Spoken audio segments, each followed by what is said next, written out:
The asshole for being outraged when my roommate's guest trashed our living room. I never imagined that my peaceful life would be turned upside down by something as simple as a guest. I'm not a confrontational person by nature. I prefer to keep things civil and handle issues in a calm and mature way.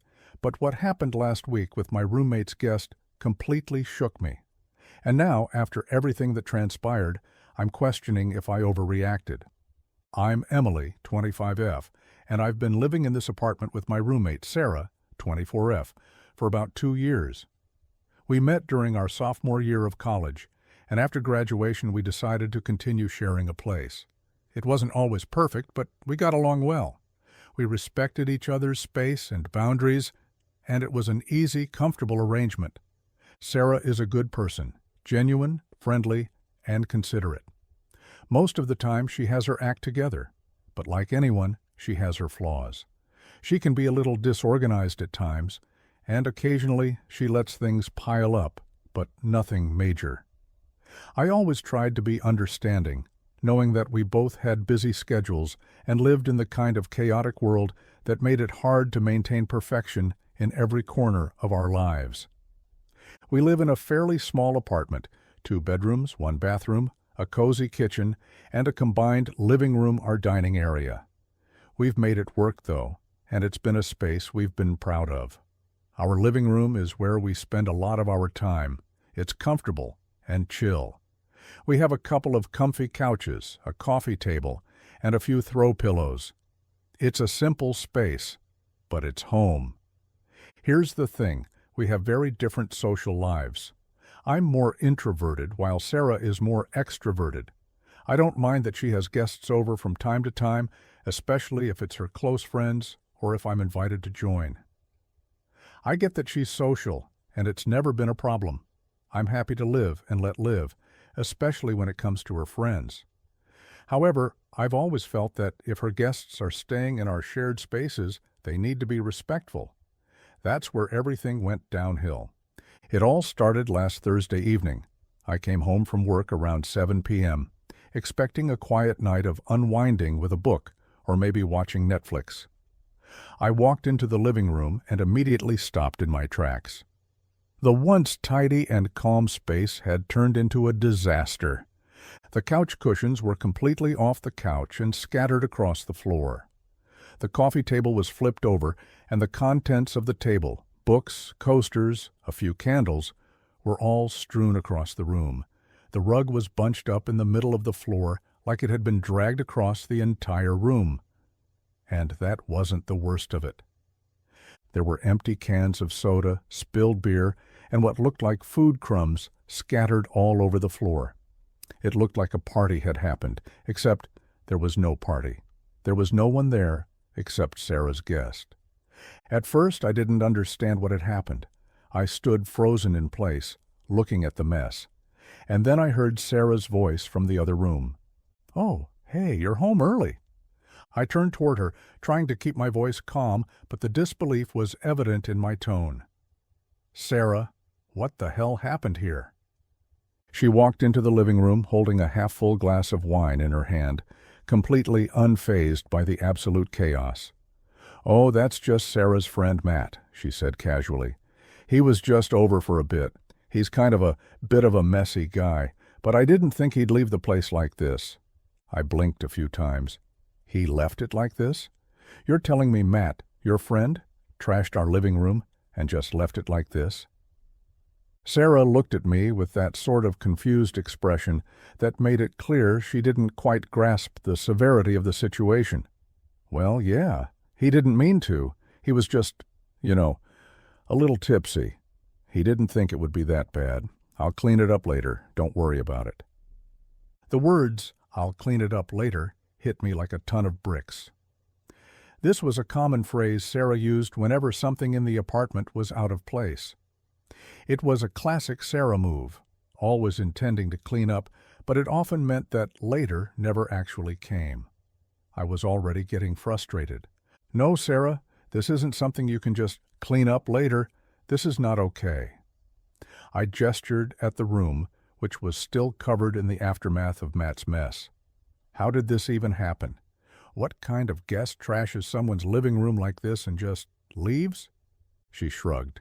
You know, Matt, he's just a little careless sometimes. But this?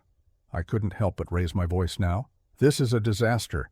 I get that your friends can be a bit wild sometimes, but we have rules about how we treat our space. You can't let people destroy our home like this, Sarah. I'm not okay with it.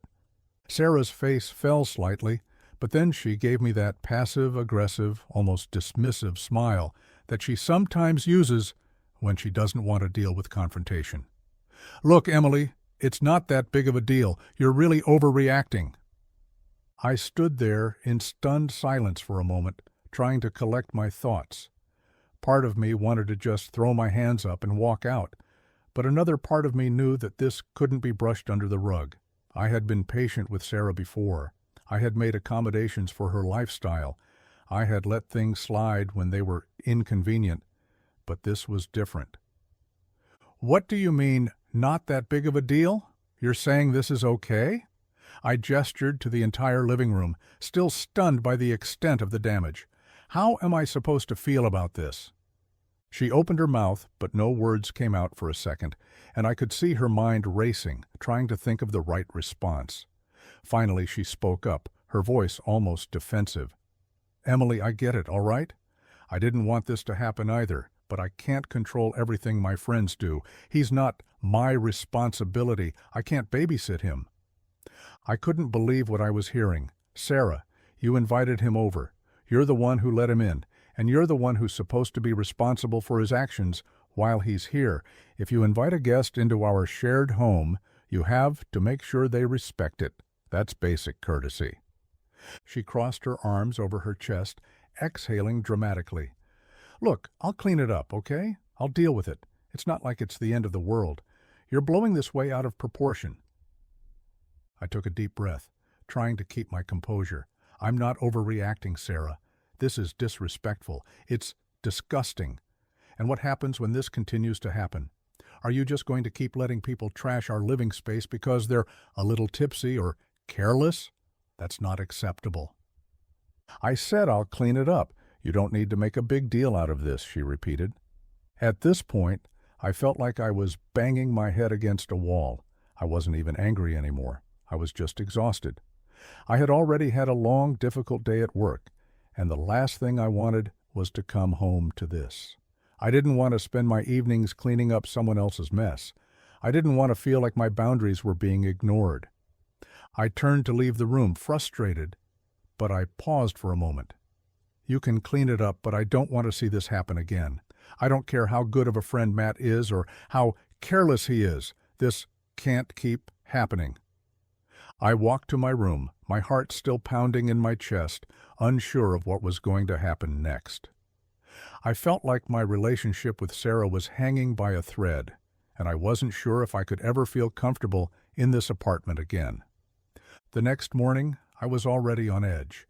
I had expected Sarah to at least try and make things right, but as the hours went by, I realized she wasn't even acknowledging what happened.